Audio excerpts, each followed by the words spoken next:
18세기 계몽주의 시대에 인간의 합리성과 이성을 신뢰하던 신학자들이 만들어 놓은 신학이 있습니다. 그게 데이즘이라고 하는 이신론이라고 하는 신학입니다.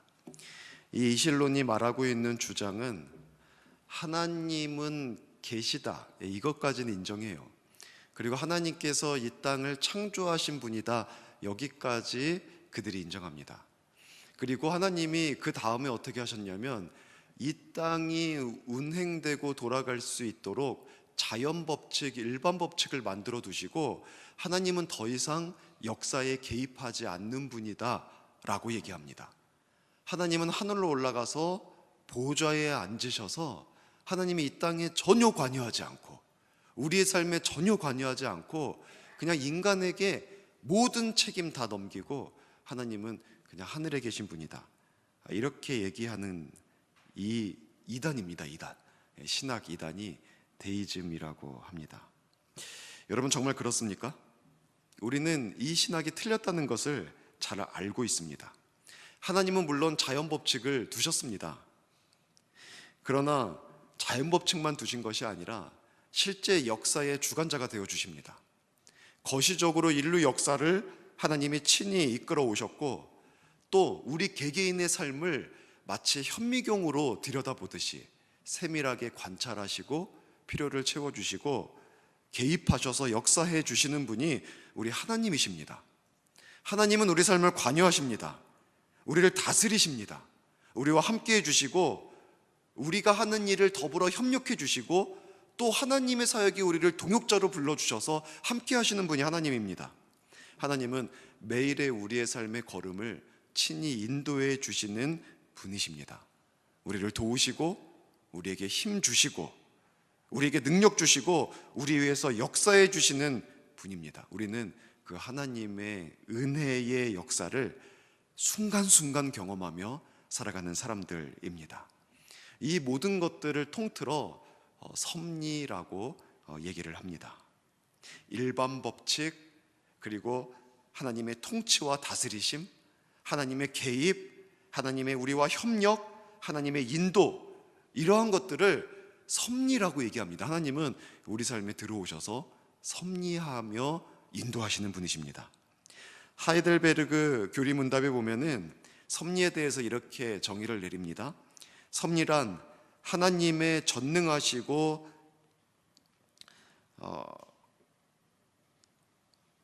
제 글씨를 제가 못 읽으면 이거 안 되는데, 그죠? 하나님의 전능하신 권능으로 과거에 하나님이 직접 역사하신 것과 같이 현재에도 하늘과 땅과 그 안에 있는 모든 것을 유지하시고 또한 지배하셔서 하나님의 그 나무와 돌과 흙, 비와 가뭄, 풍년과 흉년, 그리고 건강과 병고, 부와 빈곤 이외에도 모든 것을 아버지다운 솜씨로 다스리고 나타내는 것을 의미한다. 하나님다운 솜씨로 우리의 삶의 모든 것들을 주관하시고 다스리시고 역사해 주시는 것을 섭리라고 얘기하고 있습니다. 하나님은 섭리의 역사를 통해서 우리를 이끌어 가시는 분이심을 여러분 믿으시기 바랍니다. 오늘 본문에 보면은 예수님도 그 하나님의 섭리의 역사 속에 한때를 인간의 몸을 입고 존재하셨던 분이셨음을 알 수 있습니다. 하나님은 일반 법칙 속에서 예수님이 일반 사람들이 성장하듯이 똑같이 그렇게 성장하게 하셨습니다.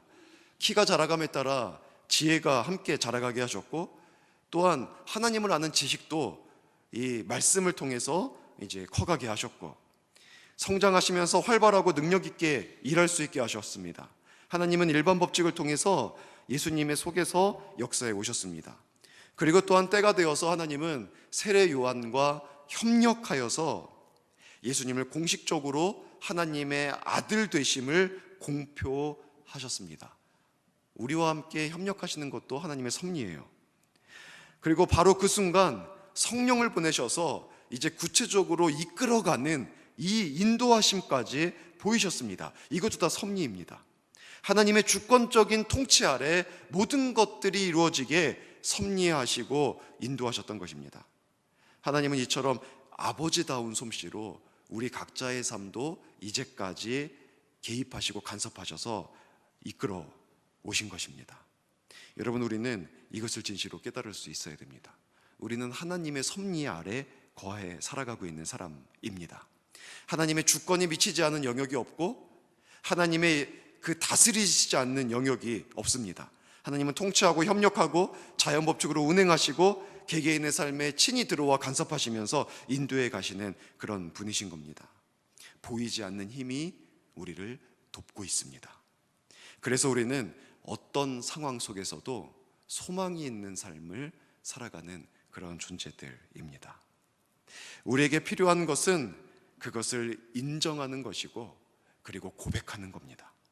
하나님이 아버지다운 솜씨로 우리의 삶의 구체적인 것들을 친히 간섭하시고 개입하셔서 이끌어가고 계신다는 것을 인정하고 고백하고, 그리고 하나님께서 이끄실 때 그 하나님의 이끄심에 순종하는 것이 우리에게 필요합니다. 여러분, 올 한 해도 그렇게 섭리하시며 인도하시는 하나님의 그 인도하심을 믿고 기대하며 살아갈 수 있기를 주의 이름으로 부탁을 드립니다. 하지만 이미 우리가 잘 알고 있듯이 하나님께서 섭리하시며 우리를 인도하실 때 우리는 뜻밖에도 광야를 만날 수 있다는 겁니다. 시험거리가 생길 수 있고 여러 가지 극복해야 될 문제를 만나게 됩니다. 예수님도 놀라운 섭리 속에서 하나님의 아들이심이 공표되고 성령이 비둘기같이 임하시더니 광야로 인도함을 받았습니다. 우리가 다 그렇게 살아가게 돼요. 우리가 성령의 인도하심과 하나님의 섭리, 정말 은혜잖아요. 근데 그렇게 은혜의 섭리 가운데 거할 때 계속해서 우리가 주일에 살펴보고 있듯이 우리의 삶은 광야라는 곳에 들어가게 된다는 겁니다. 이건 당연해요. 그때 우리들에게 필요한 것이 시각입니다. 시각. 제가 언젠가 말씀드렸지만 믿음이라는 것은 뭐냐면 시선 싸움이에요. 시선 싸움. 우리가 어떤 상황 속에서도 우리의 시선이 변함없이 하나님을 향해 있는가, 우리의 시선이 흔들려 버리는가, 이 시선 싸움이 믿음이에요. 우리가 어떤 상황이, 사람은 다 여러 상황을 만나요. 그 상황 속에서 그 어떻게 해석해내느냐, 이게 믿음이에요. 이게 믿음이에요. 무엇을 보면서 어떤 시각을 가지고 그것을 볼 줄 알고, 거기에서 우리가 무엇을 선택할 줄 알고, 거기서 우리가 어떤 태도를 취할 줄 아느냐, 여러분, 이게 믿음이에요. 이게 믿음이에요. 그러니까 시각을 보면 믿음을 알 수 있는 거예요. 시각을 보면. 그러니까 여러분, 우리는 시각은 뭘 통해서 드러나냐면 그 사람이 뭘 바라보고 있느냐는 당연히 그 사람의 언어를 통해서 드러납니다. 그 사람의 행동을 통해서 드러나요. 언어와 행동을 통해서 그 사람이 지금 어디에 초점을 맞추고 있고 똑같은 것을 보면서도 어떤 면을 보고 있는지를 알 수가 있어요. 모든 것은 입체적이에요. 단면적인 건 없습니다. 입체적이에요. 근데 입체적인 것을 보면서 내가 어디를 보냐, 어떤 면을 보냐, 자, 이거거든요. 이거. 믿음이 있는 사람이 볼 수 있는 면이 있고, 믿음이 약한 사람이 볼 수 있는 면이 있고, 믿음하고 상관없는 사람이 볼 수 있는 면이 있습니다. 근데 우리는 그 입체적인 것들을, 우리의 삶 속에 벌어지는 모든 것들은 다 입체적인 것들을 가지고 있는데, 우리가 그것을 어떤 면을 보느냐, 이것에 따라서 우리가 광야에 들어갔다고 할지라도 우리의 선택이 달라지는 거예요. 선택이 달라지는 거예요. 그러니까 광야보다 중요한 것은 시선입니다. 시선. 시각입니다. 우리의 좀 더 쉽게 말하면 우리 해석입니다. 해석력. 그리고 해석력을 통해서 선택하는 거죠. 예수님은 여러분, 이 광야에 들어가서 무엇을 선택하셨습니까? 무엇을 선택하셨나요? 이끌어서 광야로 딱 들어갔어요. 건조한 곳입니다. 물이 없는 곳이에요. 사람이 생존하기 어려운 곳입니다. 그래서 광야잖아요. 그렇지 않으면 그걸 어떻게 광야라고 얘기하겠습니까? 힘겨우니까 광야예요. 예상하지 못하는 것이 있습니다. 감당하기 어려운 것이 있어요. 알고 있어도 대응하기 어려운 데가 광야예요. 저도 광야를 만날 때면 알고 있는데 대응하기가 어려워요. 목회자라서 또 대응하기가 어려운 것도 참 많이 있습니다. 여러분, 그렇게 광야를 만날 때 어떻게 해야 됩니까? 어떤 시각을 가져야 됩니까? 예수님은 어떤 시각을 가졌습니까? 광야에 들어갔단 말이에요. 근데 어떤 시각 가졌습니까? 무엇을 선택했어요? 예수님이 선택한 게 뭐예요? 딱 여러분 뭐 선택했습니까? 예수님은 광야에 들어가서 40일 동안 뭐 했어요? 금식하면서 기도했습니다. 이스라엘 백성들은 광야에 들어가서 불평했습니다. 그죠? 광야는 물이 없어요. 당연해요. 먹을 게 없어요. 당연해요. 근데 예수님은 먹을 게 없는 곳에서 아예 금식해버려요. 그곳에서 예수님이 선택한 것은 어차피 먹을 것 없는 곳에서 먹을 거 가지고 씨름하고 싸우는 게 아니라 하나님께 집중해서 그 시간에 공생의 사역을 준비합니다. 기도를 통해서. 그게 시각 차이죠. 여러분은 광야에 들어가게 될 때 무엇을 하십니까? 어떤 면을 보십니까? 그 속에서 여러분이 선택하는 것은 무엇입니까? 이것이 우리들이 섭리하시는 하나님을 믿는다면, 우리의 인생 전반적인 영역을 이끌어 가시는 하나님을 믿는다면, 여러분, 우리는 무엇을 선택하는 것이 맞는 것일까요? 여러분, 올 한 해도 하나님이 우리를 이끌어 가실 것입니다. 믿으시죠? 하나님은 반드시 주권적인 섭리의 역사로 우리를 이끌어 가실 것입니다. 그 속에서 우리는 정말 큰 은혜도, 풍성한 은혜도 경험하겠지만 예상치 못했던 문제와 어려움도 만나기도 합니다. 그럴 때 정말 시각이 중요해요. 제가 가장 우리 교회, 저희 교회 와서 거의 그 시리즈 설교의 첫 번째 시리즈 설교의 첫 번째 설교 한 12정탐꾼, 이 시각 차이였거든요. 이게 믿음 차이거든요. 똑같이 가나안 땅, 척박한 땅을, 그러니까 정복하기 어려운 땅, 장벽이 있고 거인족 속에 살고 있고 무기가 달라요. 청동기 문화가 철기 문화를 어떻게 이겨요?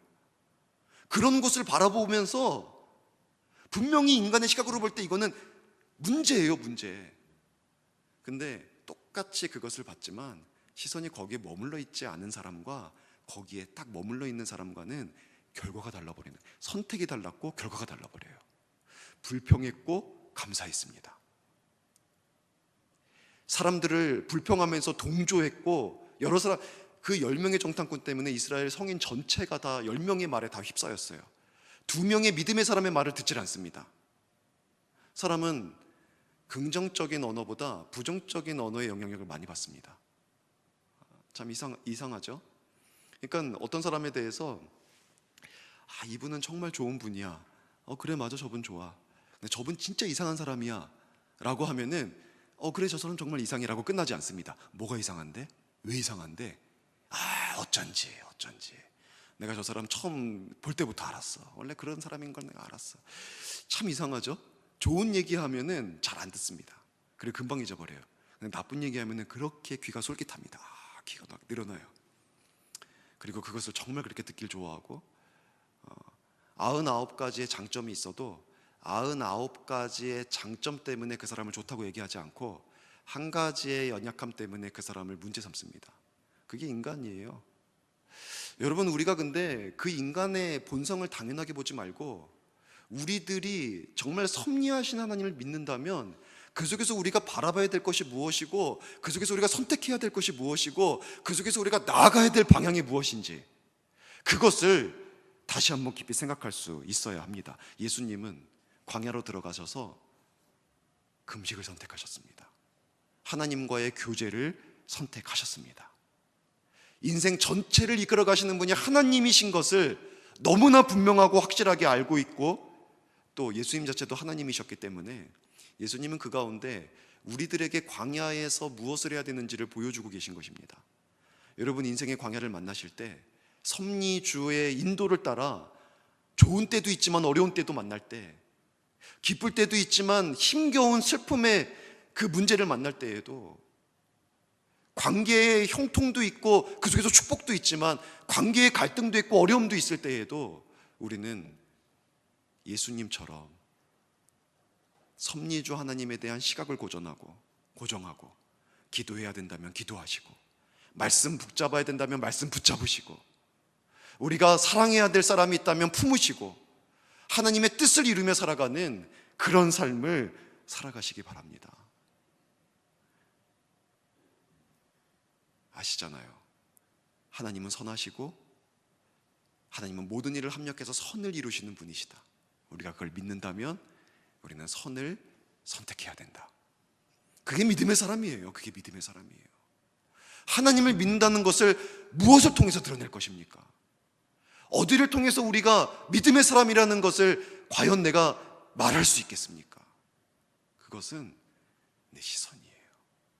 그걸로 말미암은 나의 선택이에요. 그걸 통해서 일어나는 나의 삶의 변화예요.